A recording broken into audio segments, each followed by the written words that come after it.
Happy holidays, everyone. I hope you and your family all had a great Christmas and everything. I see Max had probably the greatest gift of all, Trevor Lawrence. So, my Browns were able to come up big for him.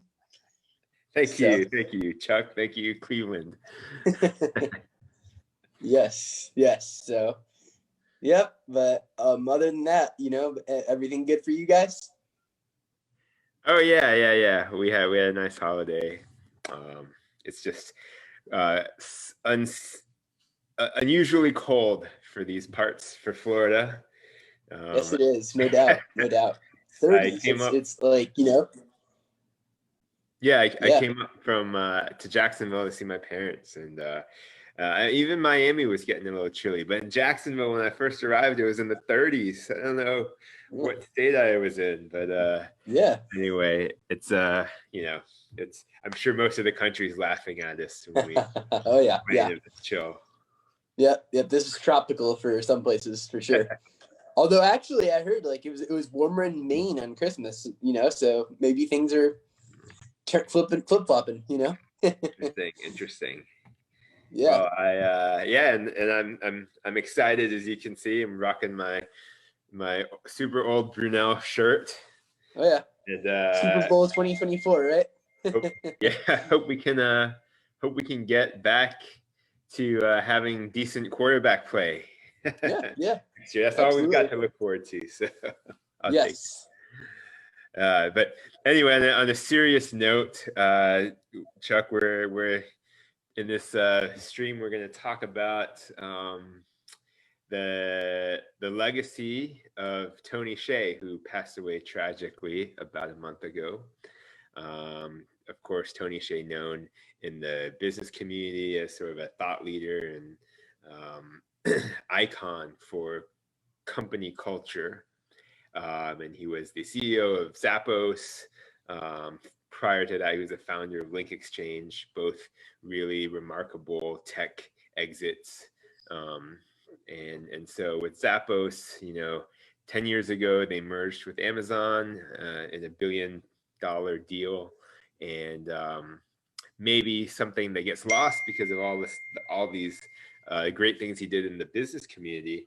One of the things that gets lost is that after the sale to Amazon, he really wanted to take Zappos and transform Las Vegas, sort of an adopted hometown of his, and use the resources of the company to bring all these jobs and employees to downtown Las Vegas.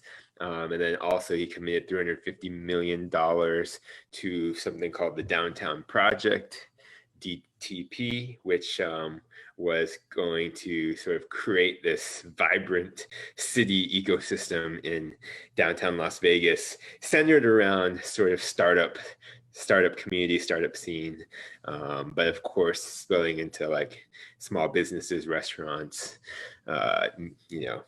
venues, all kinds of things that create a lively city environment. So I don't know a lot about it. I never got to see it with my own eyes.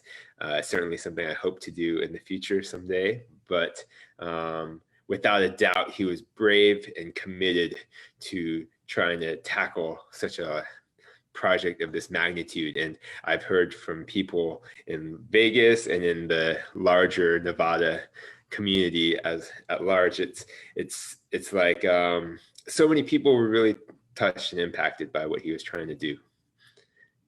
Absolutely, yeah. And I mean, like, really in an era where public-private partnership is such a buzzword, you often hear that, but usually it's the public footing a lot of the bill. And he really had a generous and caring kind of mindset about this from the get-go. And I think even with some of the other companies he's made, it's really about promoting like better results in better products, obviously, but doing that through having better results with people. And so, I mean, really where I had drawn most familiar with Tony was from my reading about Zappos and, what he was able to do there in the innovative mindset that he had about the company. I mean, really doing the impossible task of making working at a call center fun and not only fun, but almost like a party atmosphere, from what I understand, in terms of the flexibility he gave, people that work there, and really, being an $11 an hour kind of blue collar job, but one that, many employees derived tremendous value from, I think, in their personal development. And I think a lot of people had tremendous respect for what that company did. Yeah, certainly. You're right. When you really think about it, he empowered his employees, and when you do that, oftentimes people really appreciate it and take pride in their work.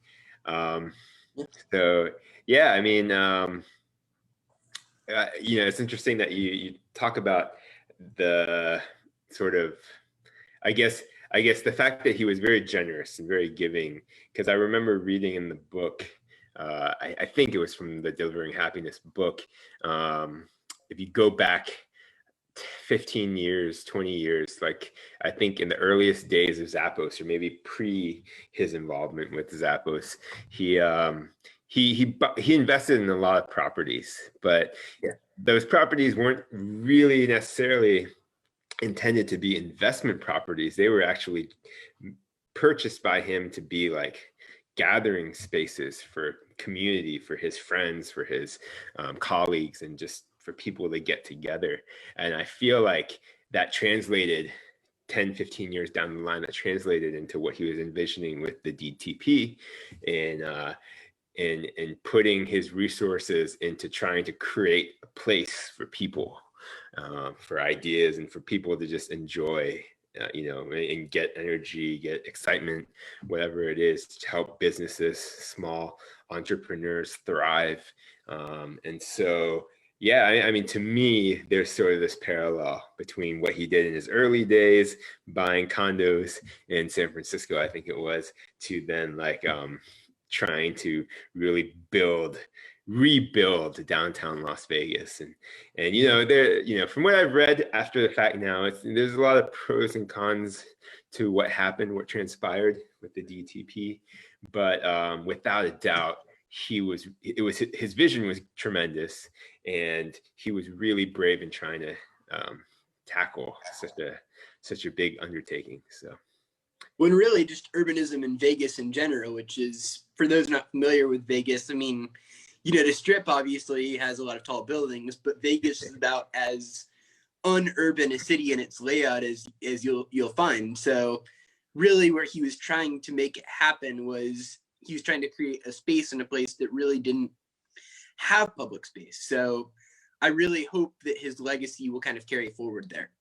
Yeah. And again, I'm speaking without firsthand knowledge, but, I think it's not debatable that from, 2010 to now, at least there has been a lot of progress.